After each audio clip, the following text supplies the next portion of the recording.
Hola YouTube, this is Khi Turner, and today I'm actually gonna make a video about which cards you personally should use. You probably get a lot of offers like mail-in things, especially when you start your credit card journey of you should get this card or you should get that card or this card is good, and every company is gonna make themselves look like it's a phenomenal card. But right now I'm gonna show you a few card offers that I got in the mail and which ones to look at and which ones not to look at and why that is the case. Locked out my information. But as you can see, you got all the cards here. Now, the first thing you want to look at with any of these offers is the annual fee, because every card has an annual fee, right? So when you read in through the things, you can see like, okay, the annual fees, the rates that they're gonna give you, and things of that nature. Always check for the annual fee first to see how much you're gonna be paying for the card. Secondly, and it's very important for cards like this, is you want to know the credit limit. You see how they say a credit limit of $700? Cool. So with a credit limit of $700, I know exactly how much money I'm getting when I sign up for it. So is it worth it or is it not? Just based on the fact of how much that's going to affect my own personal credit score. Because say you have a credit limit of your total account, like you have 4 cards right now, and your overall total is 2,300. Well, if this card gives you 700, that brings you to an even 3,000 with 5 cards.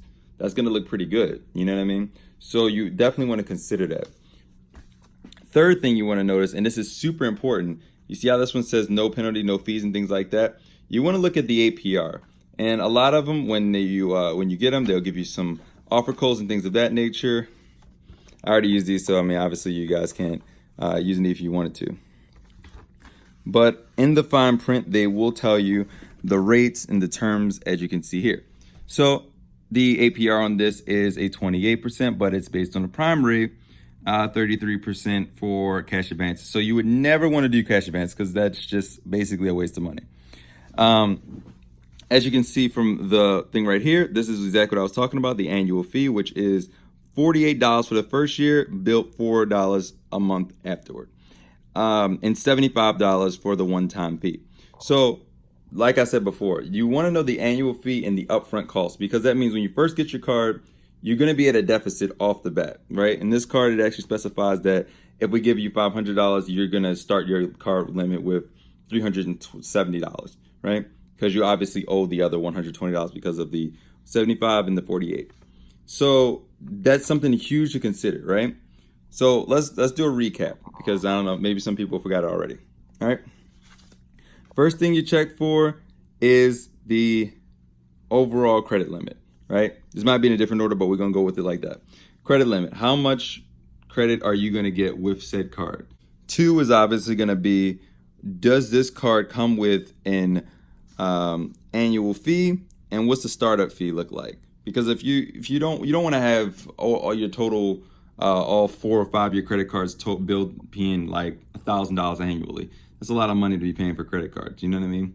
At that point, you should be having tier 4, tier 5, very high end credit cards. You know what I mean? For your first starter cards, you want to have either no annual fee, which you should probably want to get secured cards and have cards with no annual fees at that point, unless you're getting great rewards. And that's another thing, that's point number 4, but we're going to go back over that one. And then point number 3 is the APR. So you want to make sure this APR is as low as possible. You want to get cards that are between 19, depending on how good your credit is, but let's say you're like starting out and you're in the middle, 19 to about 25%. So 28, a little bit high. And cash advance, never do this regardless of whatever you're talking about. Never use credit cards for cash advances. They frown upon that. And remember to pay them on time, because you don't want to acquire these here penalty fees. Most companies are $39 or $40. It's never going to. Point number 4 is the annual fees. Like this card, which offers higher credit lines and no security deposit plus transparent pricing. So the higher credit lines is super important, because that means after a few payments, 4, 5, 6, 7 payments, they'll increase your credit limit from whatever it was, say $500 to $1,000, just because you've been responsible with your payments.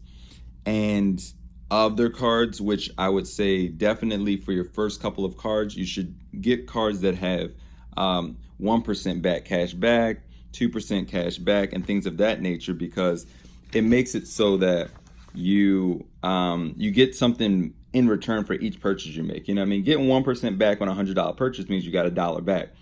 May not be that significant, but when you continue to do this over time, it gains you a lot of affordability. And some cards offer 2% back, 1.5% back, like the Quicksilver One card, and things of that nature. And if you're really responsible, as you can see right here, Discover card has actually granted me my security deposit back, as well as a higher credit limit. And this is simply due to just being a great customer and always paying my bills on time and things of that nature. If cards will eventually start to notice that, and they'll give you higher credit limits, which now helps you to acquire more credit. The whole goal of credit in general is so that you can acquire higher credit limits and indefinitely get a score that is very high, which will now approve different credit card manufacturers and different companies to give you more credit. And eventually you'll have so much credit that you just won't have anything to do with it. You know, your credit limit is 50,000, 100,000, in which case now you can buy houses and things like that, which you can now use that money to buy other equity. So we'll get into that in a different discussion, but which cards you should apply for, which cards you should accept in the mail with the mail-in offers. I think we pretty much covered all the topics. If you got any questions, write the comments down in this section below right here in the boom, bang, boom, probably around there. Remember to subscribe to this channel for more content like this. I'm gonna have a whole series. Probably got like 7 videos in the work right now. So trust me, amazing content. And remember, always have an Aqua day.